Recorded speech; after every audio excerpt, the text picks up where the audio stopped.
প্রিয় ভাই, সব মানুষের হায়াত মওতের কোনো স্থিরতা নাই। আপনারা আমাকে ভালোবাসেন,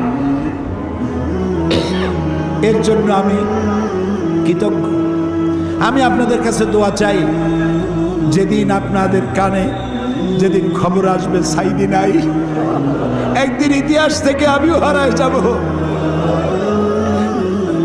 কিয়ামতের দিন আল্লাহ যেন আমাকে মাফ করে দেন। আমি কিচ্ছু চাই না আল্লাহর কাছে।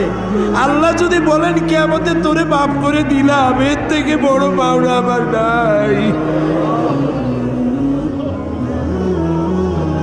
আয় আল্লাহ, এদেশে ইসলামের জন্য কারা রক্ত দেয়? আল্লাহ, এ জমিনে ইসলামের জন্য কারা মার খায়? এ জমিনে ইসলামের জন্য রাস্তায় রাস্তায় জীবন দেয় কারা? তুমি কি চেনো না?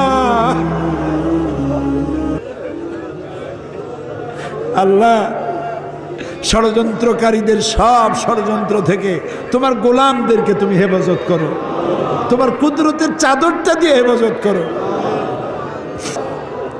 আল্লাহ তাআলা, তুমি মুসলমানদের উপরে রাগ করেছো।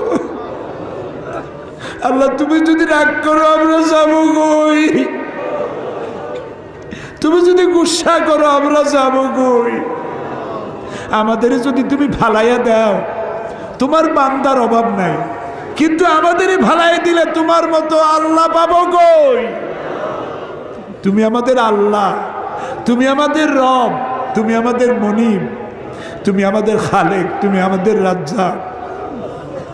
বাচ্চা অপরাধ করে, মা বাবা যখন দেখে বাচ্চা কান্দে ক্ষমা করে দেয়। আমরা বাচ্চার মতো পরিণত বয়সেও জীবনের দুর্বলতম মুহূর্তে অনেক গুনাহ করে ফেলেছি বাবু। সেই গুনাহগুলি কেউ দেখে নাই, তুমি দেখেছো বাবু। কিয়ামতে লক্ষ কোটি মানুষের সামনে আমাদের গোপন গুনাহগুলি প্রকাশ করে দিয়ে আমাদেরকে লজ্জা দিও না বাবু। আল্লাহ তাআলা, 3000 বছর ধরে তুমি জাহান্নামের আগুনকে উত্তপ্ত করেছো। রক্ত মাংসের শরীর নিয়ে দোজখের আগুনে জ্বলতে পারবো না। জাহান্নামের আগুন আমাদের জন্য হারাম করে দাও। মাবুদ, তুমি একটু তাকায় দেখো তো, আমাদের প্রত্যেকের চোখে পানি, আমাদের গাল বেয়ে পানি পড়তেছে, তাকায় দেখো বাবু। আমাদের হাত তো কোনো রাজা বাদশার কাছে পাতি নেই। বিশাল আকাশের মালিক, জমিনের মালিকের কাছে দুহাত